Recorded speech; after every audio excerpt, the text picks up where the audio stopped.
Canfield is one of my best friends. He graciously allowed us to interview him in his home in Santa Barbara. You are really going to enjoy this interview. Jack is just one of the nicest men I've ever met. He helps thousands of people. Millions of people have read his Chicken Soup for the Soul books, and he's always full of wonderful insights, and he presents them in the most caring way. Enjoy. Wow, I have several sources of happiness. One is meditation. I really get very centered and joyful when I meditate. My pets, I love to pet my cats. I could sit and pet my cats and my dog, play with my dog for hours and just be happy. I have a new kitten who is driving the older cats crazy, and just watching that interaction is like it's the best television there is. Being in nature is a true source of happiness for me, especially the ocean. I just love to be by the expanse of the ocean and to be able to just sit and be and swim. And I remember being in Cameroon, right near Equatorial Guinea. And it's called Equatorial because it's only about 300 miles, something like that, north of the equator. The water was like a hot tub. Imagine being in the ocean, and it was like a hot tub. And I remember with my family, which is another source of my joy and my happiness, just bounding up and down in that water, just bobbing up and down for hours. It was amazing, 2 or 3 hours just in the ocean. So that's a huge source of happiness for me. Creating, being able to take and be able to give out to the world something new that didn't exist before because I either coordinated it or collected it or edited it or thought it up. That's a tremendous source of happiness for me. And finally, I'd have to say music, both playing the guitar.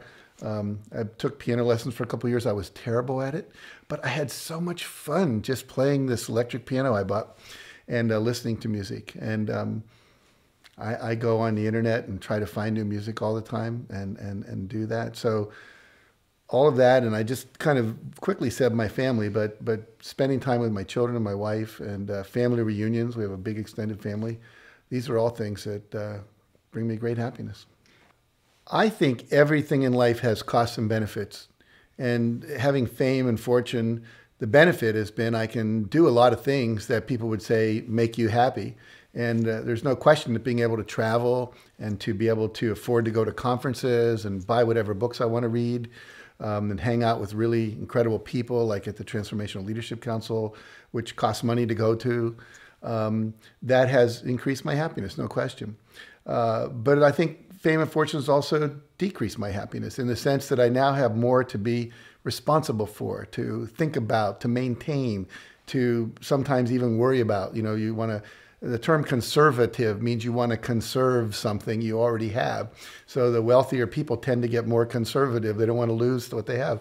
I've tried to not be trapped by that, but there's certainly an element of that that's crept into my life, no question. I think courage is critical to being happy because, if you take the word cœur, which basically comes from the French word heart, when we live from our heart, we take action on the things that matter to us, that we care about, that bring us joy, that we find ourselves passionately involved with. And many of those actions are courageous because you risk the loss of fame and fortune, you risk the loss of reputation, you risk the loss of respect by a certain part of the culture if what you're doing is considered radical or cutting edge or is scary to some people. And so there is always the opportunity to fail or to lose, whatever it might be. And I do think it takes courage to step into the unknown, not know what's coming. It's also the essence of adventure. We go on an adventure. The reason something's an adventure is there's danger. When you travel, you could lose your money, you could get lost, you could get hurt. But the opportunity to see new things and to grow and to expand is profound. So I think courage is critical. And, the more you survive risks, the word self-confidence, confidence means faith in the self with faith, fidence. What happens is that when you successfully survive a risk, you build up self-confidence. So the more you travel and don't get hurt, the more you're excited about traveling. The more you write a book and people like it, the more you are excited about writing books. But it takes that first step out of faith, literally faith, to build up the confidence that comes from experience. Well, to me, integrity means being true to yourself, to be the word integer, it means to be one. Like we talk about an integer one, to be one with who you really are. And I think when you deny or don't be who you are, when you put on acts, when you put on roles, when you hold back your truth, that affects your happiness in a huge way. For me, I'm happiest when I feel safe enough to just be who I am. I can remember being around spiritual teachers and wanting to order a glass of wine, and doing it because I was more interested in being honest to what I wanted in that moment than how they saw me. Or I can think about times when I was around some very conservative business people, and yet I was openly talking about my spiritual beliefs, which, 20 years ago might have been more of a risk than it is today, but it certainly felt risky. I might be rejected, seen as woo-woo. And but if I don't do that, then there's this sense of not being myself. And I think joy is a result of being who you really are. Well, I think leadership used to be the old command and control model. Today, it's more of a guide by the side. It's leadership to me is modeling that which you want from other people. You lead by example. I'm remembering a story about Albert Schweitzer, the great humanitarian who was brought to Chicago from Africa, and he was going to speak at a church conference, and he was getting off the train, and there were all these reporters and big dignitaries going to meet him, and there was this elderly black woman getting off the train having a difficult time with her luggage. And he said, "Excuse me," and he went over and he helped this woman with her luggage. And someone said, "I just think I saw a sermon walking." And the idea that we teach more by what we do than what we say. There was recently a study done of CEOs.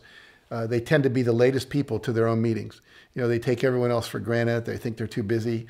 And yet when people don't show up on time, then other people go, "Well, I guess you don't have to show up on time here."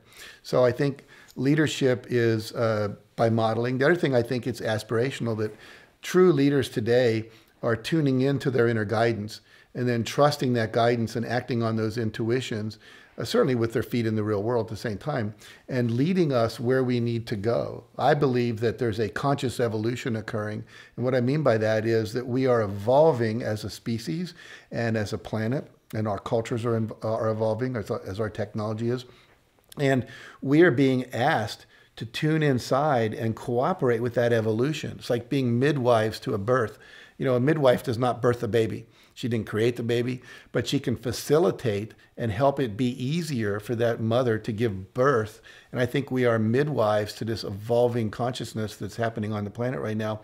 And we as leaders, I believe, have the responsibility to tune into the guidance we're getting and then invite people to participate with us and to follow that guidance, both their own and ours. Some people, and the reason they are leaders is because they do that. Whether it's a Deepak Chopra or a Dalai Lama or a Donald Trump, they are acting on their guidance and they are producing them people who want to follow them. And I think some people are more intrinsically meant to be leaders, others are intrinsically meant to be followers, although even at every level we need to tune in and follow that own inner guidance and ultimately discover the leader inside of us. And I think all of us are, I use the phrase, to be a student and a follower of those that are ahead of me and above me, to be a fellow traveler to those who are on the same level, and to be a teacher and a guide and a leader to those below me. And we find ourselves in all of those roles many times with different people in the course of a day. I think the essence of speaking is to be in a relationship, a conversation with your audience. I do teach teachers and speakers and coaches and trainers in my seminars how to be better speakers and trainers. And one of the things I teach is to be conversational. Now, there are many styles. Tony Robbins has a very dynamic style. Mine is much more conversational. I like to believe that everyone in the audience is just sitting there and I'm talking to them individually, like I would be over a cup of coffee. Now, there are times when I'll get dramatic and I'll tell a story and I'll put a lot of energy and emotion into it because I do know how to be a good storyteller. But in general, I want to let the audience be affecting me as much and drawing things out of me that I didn't even plan to say. I will always organize and plan what I'm going to say. And then that gives me the security to know if I walk up there, nothing bad's going to happen, I'm covered. But 90% of what happens is not what I plan to say.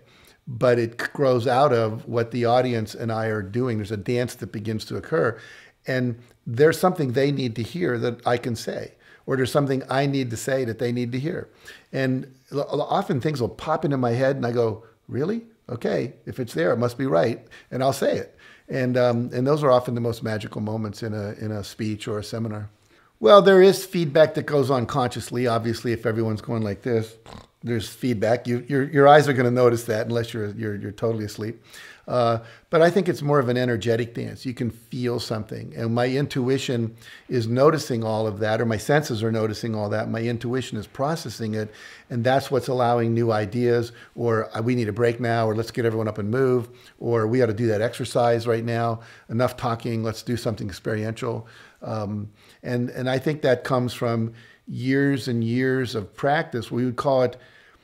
See, someone once talked about intuition. There's untrained intuition and there's trained intuition. If you've never practiced on the scales, you could have the best intuitive download for music in the world, but you're not going to be able to exercise it in your fingers.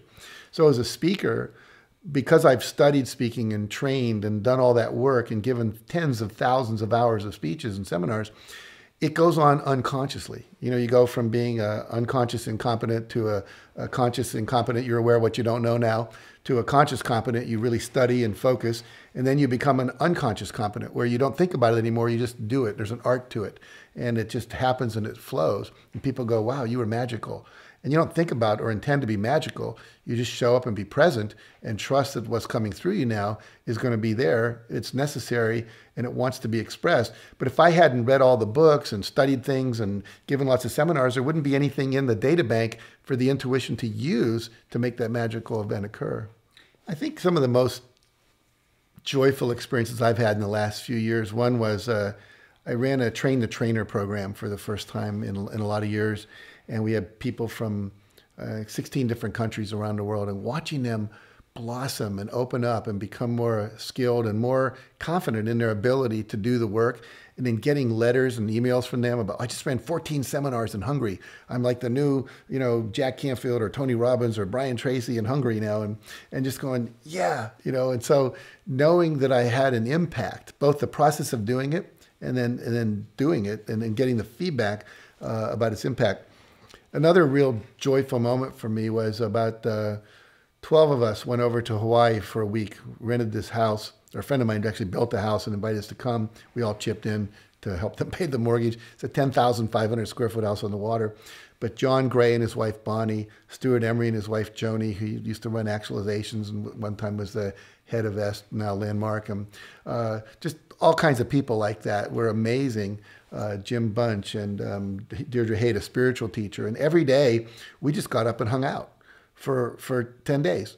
And we ran on the beach, we took walks, we meditated, we did yoga, we talked till 3 a.m. We drank wine, we sat in hot tubs, we watched the turtles mating, we watched the sunsets, and we didn't have anything to do. It was strictly like wake up and then just follow your nose like a kid.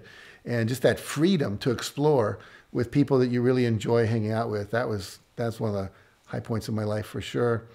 And I think the other high point is twice a year we meet with the Transformational Leadership Council, and I get to meet with about 120 of the most conscious, loving, committed, dedicated, talented people on the planet that have committed their lives to transformational training and coaching and writing and running seminars and so forth. And so it's just, for me, it's like being a kid in the candy store. Well, I've visited more than 50 countries over the last 30 years. And there's something valuable and inspiring and interesting about every culture. In fact, there are 2 masks over there that I bought in Cameroon from a trader who had just come out of the jungle. It was just like, I felt like I was Indiana Jones. I just love that. And they look very much like Mondrian paintings or Modigliani, heads. And whenever I find a treasure like that, it speaks to me. I just know I have to have that, assuming I can afford it. And there are some monks over there from Thailand. There are pictures from a Vietnamese artist. There's stuff from China and Hawaii and Indonesia, Japan.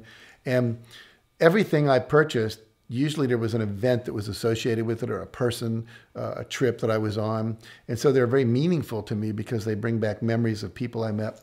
And why I think traveling is so valuable, it helps you see the limits of your own culture and you start to see the gifts of the other culture, which you would miss if you never went to those places. So for me, it feels like parts of me that were missing are getting put back in when I go to these other cultures and get to see the world through their eyes.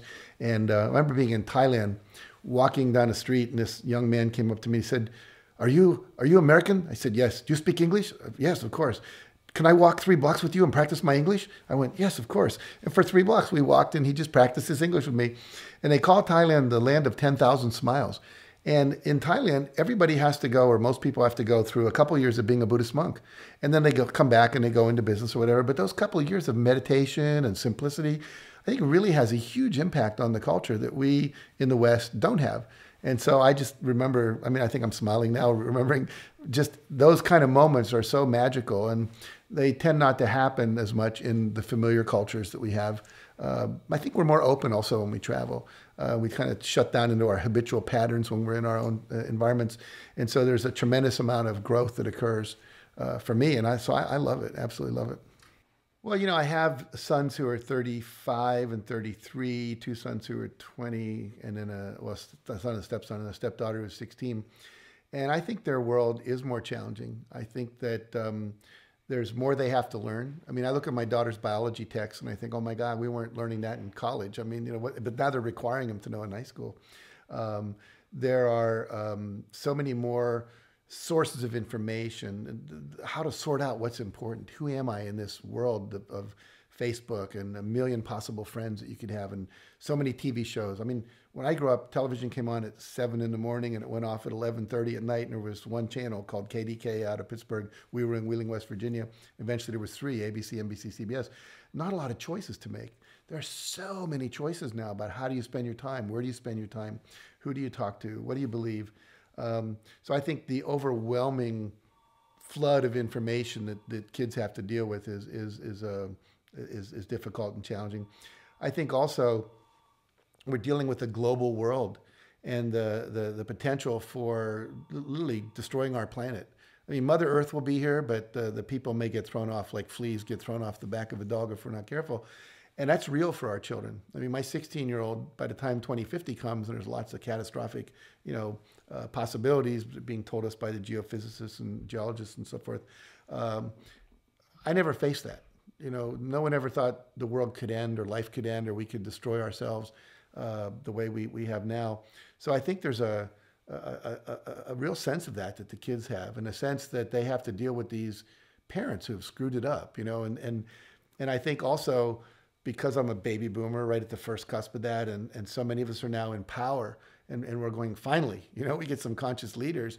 It's harder for the younger people to get a place to get in because we are so committed to making a difference. And I think too, for my kids, it's challenging because they've got a father who's extremely famous, and they're going, well, what could I possibly do that could make as much of a difference or become as well known or anything like that? I tell them it's not about that, but there's still that thing that goes on inside of them. I would actually rather speak to older people and say, what we all need to do is we need to befriend younger people, even people we don't know. Every young man needs a man who's older, an elder, to say, good job, I believe in you, you can do it, let me mentor you. And we have less intergenerational activity going on because of the cocooning that's going on like in our house. We have 4 television sets. And I've often thought about removing 3 of them, because what happens is if my daughter doesn't like this show, she'll go watch something on another TV. And it's that need to communicate about what we're going to watch together, or just to sit and watch together, it's not as likely to happen. So kids are more likely to cocoon off into their own little worlds with their own friends, texting them. There's less grandpa, and grandma talking to the kids. In 1950, the majority of people lived within 12 miles of their grandparents. That's not true today. My kid's grandfather, the only one that's still alive, lives in Brazil. And my mother, who just died recently, lived in Florida. We live in California.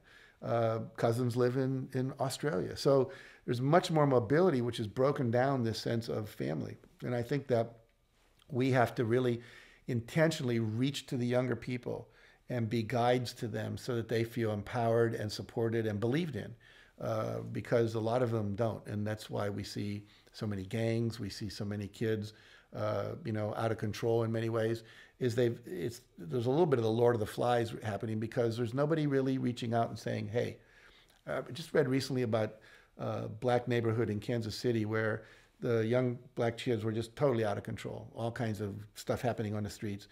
And so a group of about 15 fathers decided they were just going to go down there and hang on those same corners with the kids. And all of a sudden, there's your dad, or there's your uncle, or there's someone who knows your dad. And it pretty much stopped a whole bunch of stuff going on in that neighborhood. And that's the kind of intergenerational support we need today that I think we're not seeing, and that young men and women need from their elders. And if it's not happening in the families, we need to reach out as leaders and create experiences where that can happen. You look down on the earth and if you look from a high perspective, and you can always find 100 things that are going wrong. Wars are being fought and economies are being challenged and crooks are stealing things and the oil companies are voraciously destroying the rainforests and other parts of Africa and so forth. All that's going on. But you also look down and you see that, there's less racism than there used to be in America. We have a black president. You see less sexism. When I was born, a lot of things that we take for granted now weren't happening. There's much more cross-cultural understanding, even with the increasing Islamophobia that seems to be happening in America. We also see greater tolerance happening for Islam, which is a religion that nobody even talked about 40 years ago. So I think that what's happening is there's more leaders. Television has more conscious programming, whether it's Oprah or cable TV or whatever. There are more conscious movies being made. There are more books being published. The bestseller list is just full of information about consciousness and psychology and family relationships and all of that. And generally, I think things are getting better. And the other thing you have to realize, someone just shared this really cool idea with me, and I think it's true. It said whenever we have a crisis, it's like a contraction in a birth process.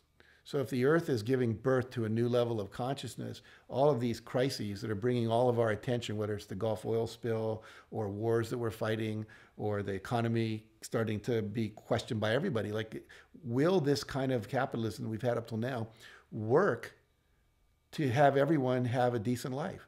Because it's requiring fewer and fewer people to produce the things that more and more of us need. And does that just mean that certain people are going to get thrown out along the way? Or do we have to find a new way of organizing and distributing wealth and resources like water and food, which seem to be a right that everyone should have on the planet? That these are like contractions so that this new birth can come forward. So I kind of hold things in a perspective of even the things that many people would say, well, this proves the world's going to hell. Maybe this just proves that old institutions are starting to fractionate and disassemble so that new institutions and new ways of being can come forward. The conversations are asking for that to happen. When I look at all the people I know as leaders and the impact they're having, and I mean, look at this. Ecuador now has a new constitution that gives all life forms legal rights, meaning you can go into court and defend a river. You can go into the court and you can defend a species of plant or animal. That's a radical, radical move. And now there's about 10 other countries that are exploring what Ecuador did and saying that we want to do that with our constitutions as well. So we're starting to rethink the very fabric of the basis of how we've chosen to live together, to rewrite constitutions.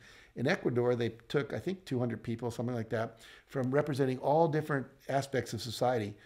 Oil people, rich people, poor people, native indigenous people, European, descendants from the conquistador days, people representing the farmers and the exporters, and they brought them up and said, okay, we're going to create a new constitution. You're going to live in this building for a year or two, and you're going to work it out. And then we're going to take it and we're going to put it in front of the people and let them vote.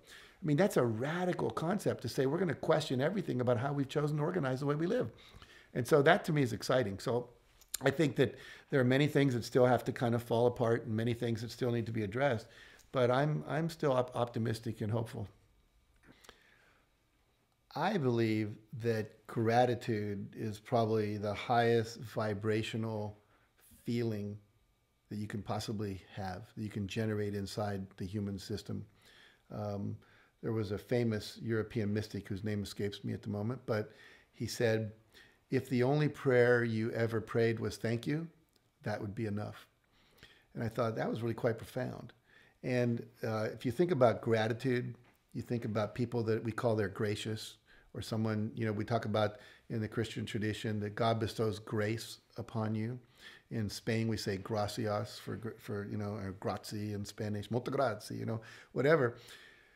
They all come from the same place of gratitude. And when we express gratitude, I believe we evoke grace. And when I express gratitude to you, you open up and you become more available. There was actually a study done where they asked people to put a sign for a politician on their lawn. And people said, no, that's the way I couldn't. Well, would you put a sign in your window? Well, yeah, I could do that. And then they came back to him 2 weeks later and they said, we just want to thank you so much. Because of these signs, this candidate's really doing much better right now. And we've only got 1 week to go. And you've really contributed to that. In this 1 week to go, would you be willing to put the sign on your lawn? And almost 85% of the people said yes, because they were thanked for their first action. And the whole thing was set up. It wasn't even a real thing going on. But the point being that on the very basic level of gratitude, it opens up relationship. It opens up the willingness to give. And, when someone thanks us for something, we're more willing to kind of give them something again. If I give something to you and you don't say thank you, then, well, that wasn't very much fun. Where's the completion of that cycle? And I believe that energetically, the way Source, God, universe works is if it bestows abundance upon us, which it does. Nature is abundant, the beautiful sunsets, the flowers, the food, the abundance of all kinds of possibility. If we don't say thank you, it's like it does.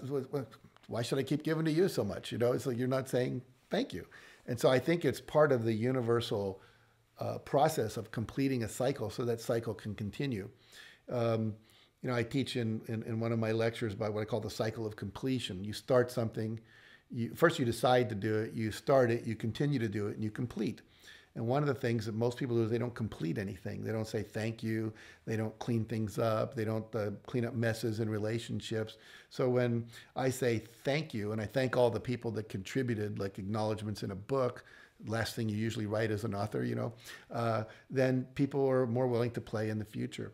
And so I think there is this sense of the more gratitude I express. See, if I express gratitude, I go like that. Now my hands are open to receive. Most people are spending their life judging, hands like this, pushing away that which I don't want, that which I don't want to experience, don't want to see, don't want to look at. And when I'm doing that, there's no place for anything new to come in. So by expressing gratitude, I open myself to receive more abundance coming in. And, I was one of the people that kind of became famous around the law of attraction. And as I studied that more thoroughly, and I just really saw that when I focus on what I have, and I'm grateful for it, appreciate it, celebrate it, savor it, what happens is I get more to be appreciative of. I get more coming in. When I'm focusing on the lack of something, what happens is I get more of that. I get more lack. So it just, in my own personal experience, it just plays out over and over and over. As far as gratitude being a solution for most of the world's problems, I think it's true. What happens is people are so focused on what they don't have. See, we come from a basic paradigm of scarcity, that there's not enough. And if you come from the basic paradigm of scarcity, there's not enough, then it makes total sense to try to protect that which you have. So in the future, there'll be enough for you and yours, whether that's you and your family, you and your country, if you're the president, whatever. If you truly believe there's not enough, then it makes sense to compete to get what little there is so you survive. Survival of the fittest. Well, we're now seeing, Bruce Lipton wrote a wonderful book, The Biology of Hope. He shared recently a phrase I loved. He said, science has proven it's not the survival of the fittest. It's the survival of the fittest. In other words, who can fit into nature the best? And it's really not random evolution. It's adaptive revolution. Who can adapt best to the changing environment that we find ourselves in? And right now, when we were all living in little groups of 120, 15 miles away from each other in little villages and tribes, it wasn't a problem. But now we got 15 million people in the city of Cairo, and I think it's 50 cities in China of 1 million people each. We have to learn how to be grateful for each other, and we have to learn how to focus on that which we need, not that which we necessarily want, because I think we're going from a paradigm of abundance where you can be someone I don't know if you've seen this $500 million yacht that this Russian now has. $500 million. And, does anyone really need that? No.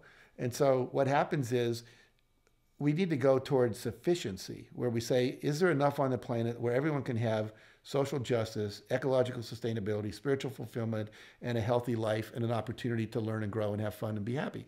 And when you think about the essence of what this film that you're making is about, it's really about the simple things that give us the greatest joy. It's not the 10,000 square foot house. It's the people in that house. It's the relationships. It's the physical fitness that you feel when you've exercised and your whole body's buzzing, and the yoga and you're relaxed, and the meditation and you're happy. And so for me, I want to focus on being grateful for everything I have, and knowing that I have more than enough. And now I'm in a state of my life where I'm in the state of philanthropy and giving, and looking at what are the systems that are creating the underlying model that creates poverty, that creates injustice. And it's not enough to just feed the hungry. We have to, as leaders in today's world, say, why do we have a system that keeps creating all these hungry people? And we're smart enough to figure this out. We've got tons and tons of people who are really, really smart. So for me, it's constantly just saying, okay, what do I have?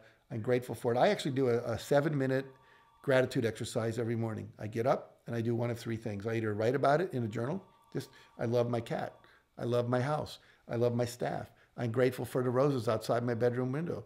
I'm grateful for the people who buy my books, etc.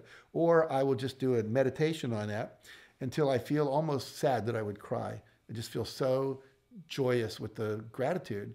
And finally, the other thing I'll do is I'll be in the shower and I'll just start to think about all the things I'm grateful for. And then occasionally I'll do what I learned once called a rampage of appreciation. You just walk around and you notice everything and you say, gosh, I'm grateful for the person who made this carpet. I'm grateful for the sheep that gave their wool for this, the farmers who gathered it, the people who spun it, the man who sold it to my sister-in-law, who's the interior decorator who helped me decorate this house. I'm grateful for those crystals and for the God that created them, and for the people who mined them, and this wonderful table from China, and the people that built that and that enjoyed it and brought the energy to it, and now the people that brought it over on a boat and sold it to me. And just everything you look, you're just going, I'm grateful, I'm grateful, I'm grateful. Now I go through the whole day in a state of gratitude and in a state of grace. And I think if everyone were to do that, we would be looking at each other with joy rather than looking at each other as a resource that I can use to get something more. Instead of saying, I already have plenty, how can we play together? How can we enjoy each other? What dance can we do? What can we co-create? And when we do that, then I think we will, in fact, co-create a world that works for everybody.